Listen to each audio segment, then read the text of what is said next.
Bismillahirrahmanirrahim. Assalamualaikum warahmatullahi wabarakatuh. Kenalkan, nama saya Alkan Usmanofenza, NIM D1A020100 dari kelas H Agroekoteknologi. Soal pertama, jelaskan kenapa bahan organik merupakan kunci utama kesuburan tanah, baik itu secara fisik, kimia maupun biologi. Jadi gini, hal tersebut karena bahan organik berasal dari sisa-sisa tumbuhan dan hewan yang telah terdekomposisi, di mana bahan organik ini juga berpengaruh terhadap pembuatan struktur tanah, aerasi tanah, kondisi pH dalam tanah, dan juga mempengaruhi ketersediaan unsur hara dalam tanah. Oleh sebab itu, bahan organik ini merupakan salah satu kunci penting dalam kesuburan tanah. Soal nomor 2. Jelaskan apa dimaksud dengan pertanian ramah lingkungan dan kenapa kita harus beralih dari pertanian konvensional ke pertanian ramah lingkungan. Pertanian ramah lingkungan adalah sistem pertanian yang bertujuan untuk meningkatkan dan mempertahankan produktivitas tinggi, yaitu dengan cara memperhatikan pemasukan hara dalam penggunaan bahan organik, memperhatikan atau meminimalisasi penggunaan bahan anorganik, perbaikan biota tanah, dan pengendalian organisme pengganggu tanaman. Kenapa kita harus beralih dari pertanian konvensional ke pertanian ramah lingkungan?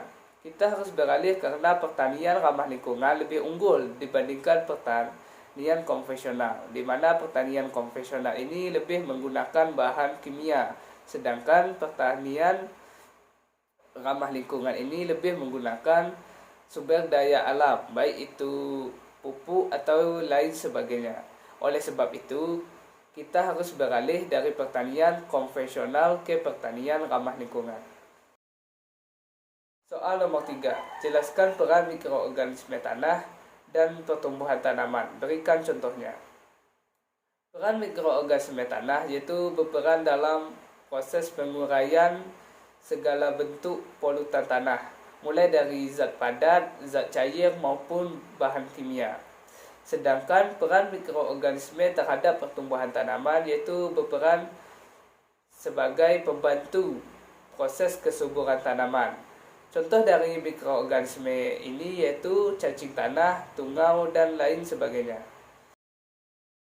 Soal yang nomor 4. Jelaskan apa yang dimaksud dengan kompetisi intraspesies, baik itu spesies yang sama atau kompetisi antara spesies yang berbeda.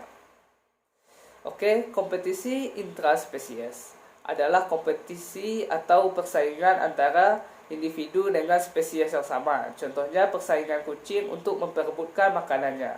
Sedangkan kompetisi antara spesies yang berbeda yang kita sebut dengan kompetisi interspesies, contohnya persaingan antara jagung dan rumput pada lahan yang sama.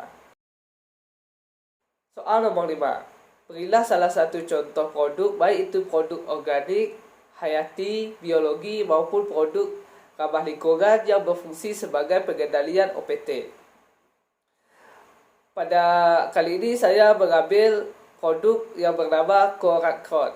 Produk Korak Crowd ini berfungsi sebagai pengendalian berbagai macam OPT tanaman, mulai dari pengendalian OPT pada tanaman cabai, kentang, tomat, bawang, dan semangka.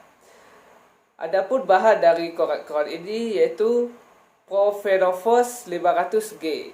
Dan cara pembuatan Korak Crowd ini yaitu dengan memasukkan Profenofos 500G. Dan cara beraplikasikannya atau cara beraplikasikan Korak Crowd ini yaitu dengan cara melarutkan 0,5 sampai 1 ml Korak Crowd ke dalam 1 liter air. Kemudian diaduk hingga merata dan kemudian kita masukkan ke dalam tabung semprotan, kemudian kita semprotkan kepada tanaman yang kita inginkan. Terima kasih. Mohon maaf kalau ada kesalahan. Saya tutup dengan wassalamualaikum warahmatullahi wabarakatuh.